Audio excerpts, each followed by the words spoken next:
الحمد للہ رب العالمین والعاقبۃ للمتقین والصلاة والسلام علی اشرف الانبیاء والمرسلین اما بعد.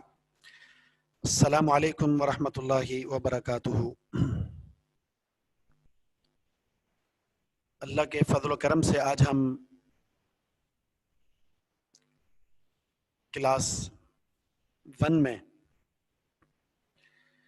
اب تمام عزیز طلبہ اور طالبات سے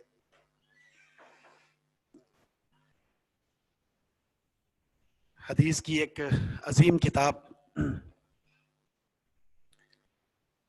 بخاری اور مسلم، ان دونوں سے منتخب احادیث کے ایک مجموعے جس کا نام ہے عمدۃ الاحکام، اس کلاس میں ہے.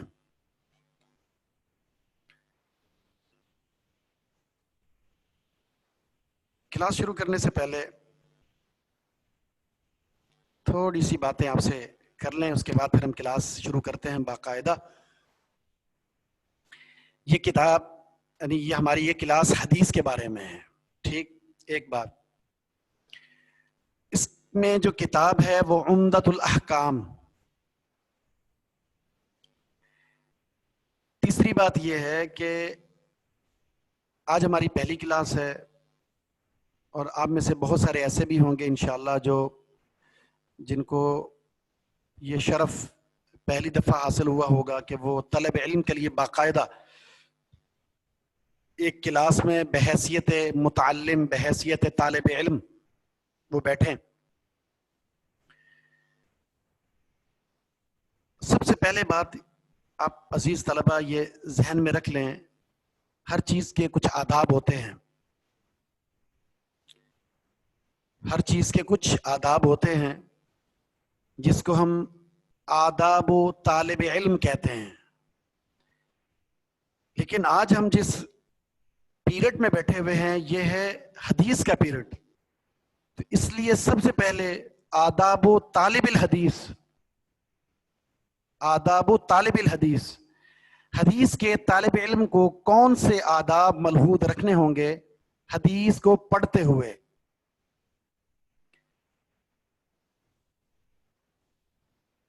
ان چیزوں کو نوٹ کر لیں. اب آپ ان چیزوں کو نوٹ کریں بجائے اس کے کہ آپ آپس میں یہاں سوالات مجھ سے کریں، چیٹ کریں. ان ساری چیزوں کو چھوڑ دیں، آپ بالکل چھوڑ دیں، اور آپ جو چیزیں میں بتا رہا ہوں آپ نے اسے نوٹ کرنا ہے، اور وہ چیز آپ کے کام کی ہے. توجہ سے اسے سنیں. ہیڈنگ یہ ہے آداب و طالب الحدیث. ایک حدیث کے طالب علم کو کن آداب کا لحاظ رکھنا ضروری ہے طلب حدیث میں. وہ آداب نہیں ہوں گے آپ کتنے بھی ذہین ہیں، فصیح ہیں، سمجھدار ہیں، لائق فائق ہیں، دنیا کے بہت ہی اچھے لوگوں میں شمار ہوتا ہے، تو اگر وہ آداب طالب حدیث آپ کے اندر موجود نہیں ہے تو کوئی حیثیت نہیں ہے. سب سے پہلی چیز اپنی نیت کی اصلاح کرنا ہے. میرے پڑھنے کا مقصد کیا ہے؟ یعنی اصلاح نیت، اپنی نیت کا اصلاح کر لیجئے. میرے پڑھنے کا مقصد کیا ہے؟ میرے پڑھنے کا مقصد اپنی ذات سے جہالت جیسی بیماری، اللہ کی معرفت میں کمی جیسی بیماری، شرعی احکام کے اندر عدم معرفت کی جو بیماری ہے اس کو ختم کرنا. اپنی ذات سے جہالت کو ختم کرنا یہ علم کا سب سے بنیادی غرض ہونا چاہیے، مقصد ہونا چاہیے. ایک چیز. نمبر 2، حدیث پڑھتے وقت اللہ کی رضا مقصود ہونی چاہیے. ویسے تو ہر اچھے کام میں یہی ہونا چاہیے، لیکن جب ہم قرآن و حدیث کی بات کرتے ہیں تو یہ شرف والے علوم ہیں. جتنے بھی علوم ہیں ان میں سب سے اشرف علم قرآن اور حدیث ہے. اس لیے جب قرآن اور حدیث کا علم حاصل کریں تو اس میں مقصود کیا ہو، مطلوب کیا ہو، غرض کیا ہو، اللہ رب العزت کی رضا، اللہ کی رضا۔ حدیث میں آتا ہے، رسول اللہ صلی اللہ علیہ وسلم کا فرمان ہے، جس شخص نے علم حاصل کیا، من طلب العلم یبتغى به وجہ اللہ، جس نے ایسا علم حاصل کیا جس علم کے ذریعے اللہ کی رضامندی حاصل ہونی چاہیے تھی، اس علم کے ذریعے اللہ رب العزت کو راضی کرنا چاہیے تھا، وہ علم حاصل کیا، قرآن اور حدیث کا علم، یہ شرف اسے حاصل ہوا، لیکن اس نے وہ علم حاصل کیا لیصیب به، اس لیے کہ اس علم کے ذریعے وہ حاصل کرے کیا چیز؟ دنیا کے مقاصد۔ یہ علم تو وہ ہے جس کے ذریعے اللہ رب العزت کی رضامندی حاصل ہونی چاہیے تھی، لیکن اس بندے نے اس علم کو حاصل کیا لیکن دنیاوی مقصد کے لیے۔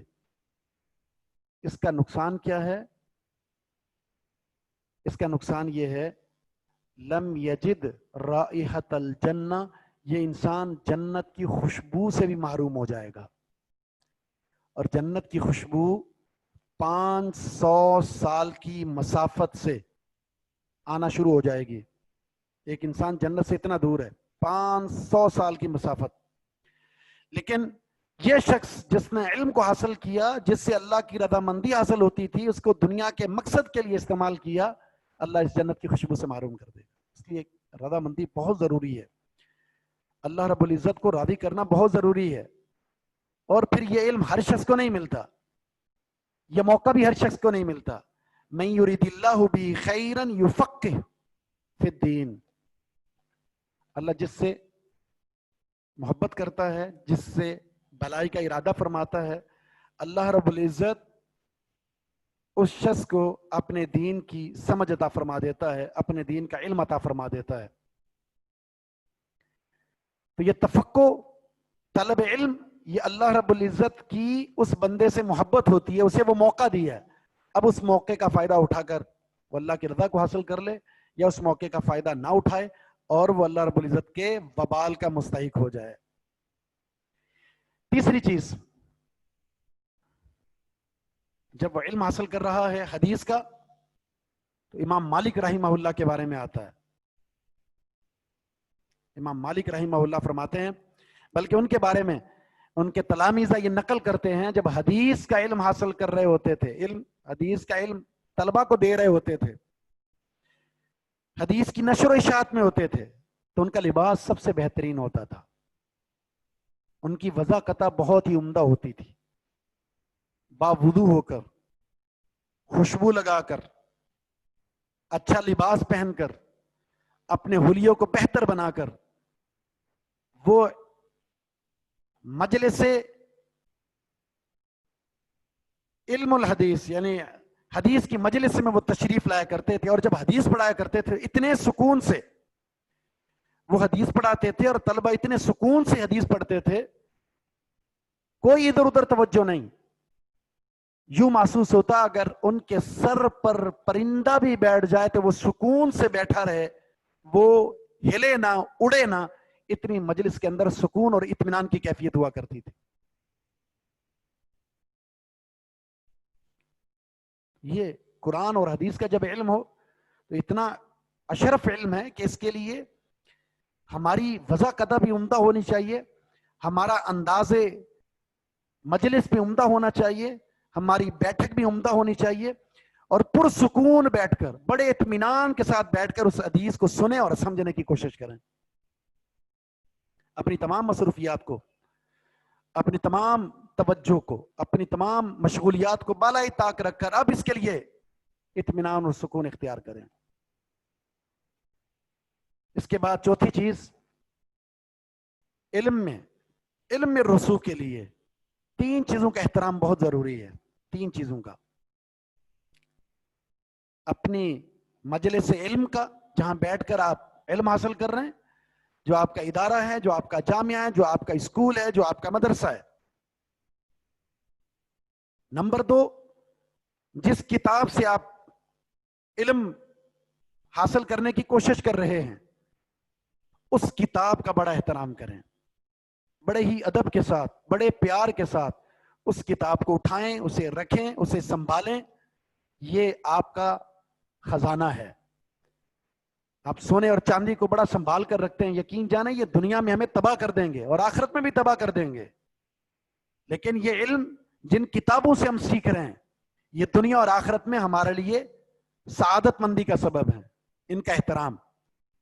اور تیسرا، اپنے معلم، مدرس اور استاد کا احترام.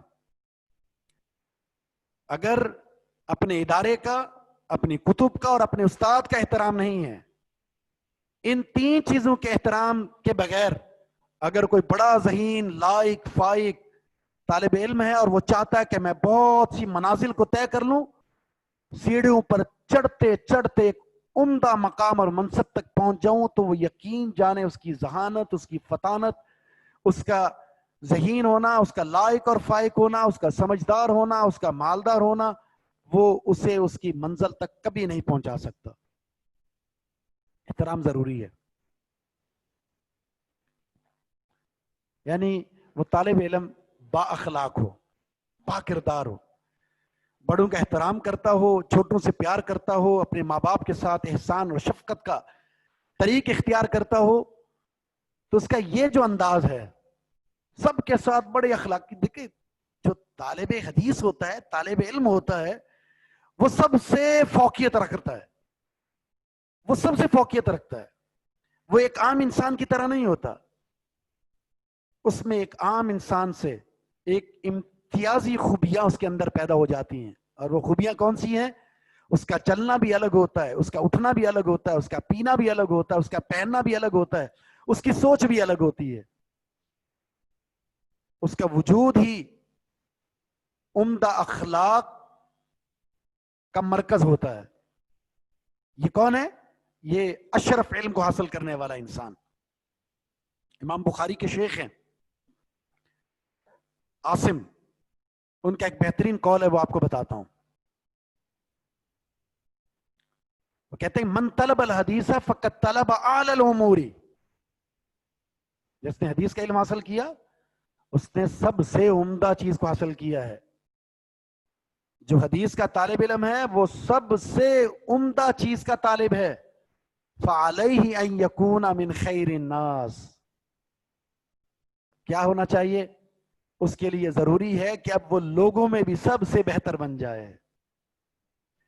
سب سے بہتر چیز کو سیکھ رہا ہے تو وہ سب سے بہتر بن جائے، سب سے پیارا بن جائے، سب سے ممتاز بن جائے، اس کا اخلاق سب سے خوبصورت ہو. یقین جانیں یہ چیز اس طالب علم کو اس کی منزلیں بہت ہی آسان بنا دے گی. چاہے وہ کمزور ہے، اسے باتیں سمجھ میں نہیں آتی، اسے کچھ چیزیں سمجھ میں نہیں آتی، لیکن وہ سب سے فائق ہو جائے گا ان عمدہ اخلاق کو اختیار کر کے. پانچویں چیز جو ضروری ہے ایک طالب علم کے لیے، اور وہ یہ ہے جب بھی وہ پڑھے، جب بھی وہ استاد سے کچھ سیکھے، اس کا مذاکرہ کرتا رہے، اس کو دہراتا رہے. آپس میں طلبہ آپس میں جو پڑھا ہے نا اس کے بارے میں تبادلہ خیال کریں، مذاکرہ کریں. مذاکرۃ العلم، علم کا آپس میں مذاکرہ کرنا، یہ پوری رات جاگ کر آپ خود ہی بیٹھ کر مغز ماری کرنے سے بہتر ہے. اس لیے رپیٹ کرنا، اسے دہرانا. اس سے نتیجہ کیا نکلے گا؟ وہ طالب علم اپنے سبق کو، اپنے اس حدیث کو، اپنے اس مشن کو آسانی سے لے کر آگے بڑھ سکتا ہے. ٹھیک ہے، اور بھی بہت سارے ہیں لیکن بنیادی طور پر یہ ہیں جو آپ نے سمجھ لیے ہیں. انشاءاللہ ان کا آپ کی زندگی میں آج سے ہی اطلاق ہو جانا چاہیے. اور پھر دوسری بات، ایک اور چیز بھی ہے جو میں یہاں بیان کر دوں، لیکن وہ یہاں ممکن اس لیے نہیں کہ آپ مجھ سے بہت دور ہیں. استاد کی سختی، سرزنش، استاد کی سختی، استاد کی سرزنش، اس کا استاد کا سخت لہجہ، استاد کی ڈانٹ ڈپٹ اور استاد کی مار، اس کا کبھی برا نہ سمجھیں. استاد کبھی بھی اپنے طالب علم کے بارے میں اور پھر جب ہمارا رشتہ جو ہے وہ دین کی بنیاد پر رشتہ ہے، اور یہ رشتہ دنیا کے سارے رشتوں سے مضبوط ہے. نبی علیہ الصلوۃ والسلام نے یہ رشتہ کس طرح بتایا؟ آپ نے فرمایا کہ میں تمہارا معلم ہوں بمنزلۃ الوالد، ایک والد کی طرح. استاد ایک باپ کی طرح ہوتا ہے. باپ نے اپنے اولاد کی تربیت جو ہے وہ جسمانی کرنی ہوتی ہے، اور استاد نے اپنی اولاد کی تربیت روحانی کرنی ہوتی ہے. روح کی تربیت جسم کی تربیت سے زیادہ حیثیت رکھتی ہے. اس لیے ایک استاد کا مقام اپنے طالب علم کے ساتھ جو رویہ ہے وہ اتنا شفیقانہ، اتنا کریمانہ، اتنا رحیمانہ ہو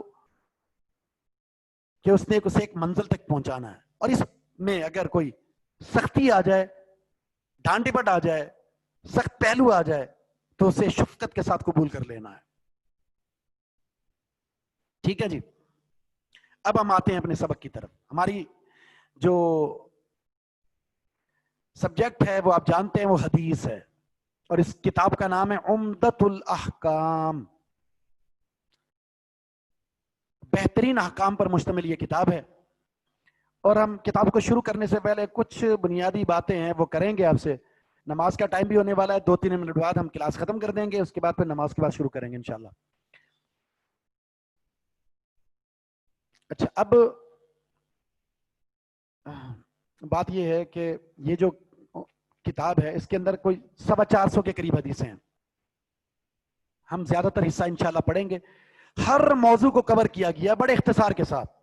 اس کتاب کا خلاصہ یہ ہے، ہر موضوع کو کور کیا گیا بڑے اختصار کے ساتھ. اور سب سے مزے والی بات یہ ہے کہ ساری حدیثیں بخاری مسلم کی ہے، یعنی آنکھ بند کر کے ان کی صحت پر یقین کیا جا سکتا ہے. ٹھیک ہے. لہذا اس حدیث میں، اس کتاب میں جو حدیث پڑھیں گے انشاءاللہ اس نیت سے پڑھیں گے کہ میرے وجود سے جہالت ختم ہو اور میں نے اس پر عمل کرنا ہے. میں نے اس پر عمل کرنا ہے. ٹھیک ہے. بخاری مسلم حدیث کی وہ کتابیں ہیں، ویسے تو حدیث کی کتابیں جو آپ نے پڑھی ہیں، سنی ہوں گی، 6 کتابیں بڑی معروف ہیں: بخاری، مسلم، ابو داؤد، نسائی، ترمذی، ابن ماجہ. لیکن یہ بخاری مسلم کا مجموعہ ہے. مؤلف کا نام ہے شیخ عبد الغنی المقدسی رحمہ اللہ. عبد الغنی المقدسی رحمہ اللہ.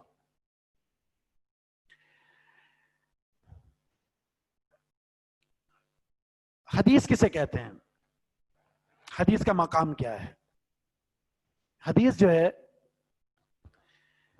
اس بات کو نوٹ کریں، یہ چند باتیں ہیں جن کو آپ نے نوٹ کرنا ہے. حدیث کی تعریف لکھیں. میں آپ کو لکھوا رہا ہوں، حدیث کی تعریف لکھیں.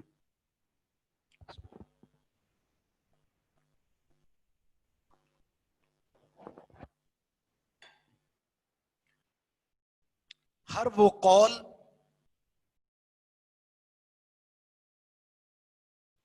فعل اور تقریر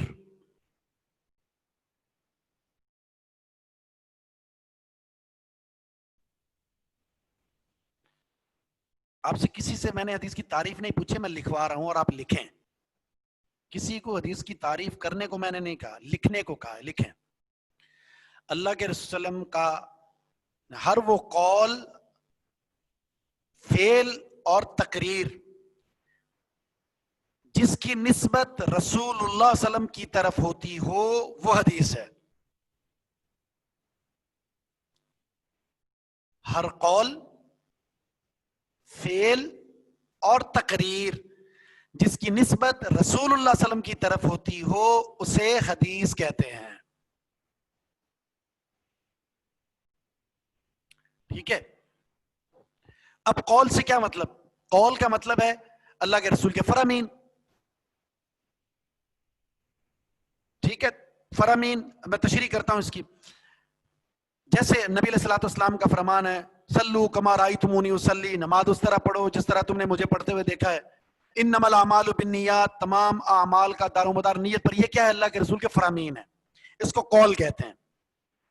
اور فعل کا مطلب اللہ کے رسول صلی اللہ علیہ وسلم کے اعمال جو آپ نے کیے ہیں. نبی علیہ السلام نماز کیسے پڑھتے تھے؟ آپ کھانا دائیں ہاتھ سے کھاتے تھے،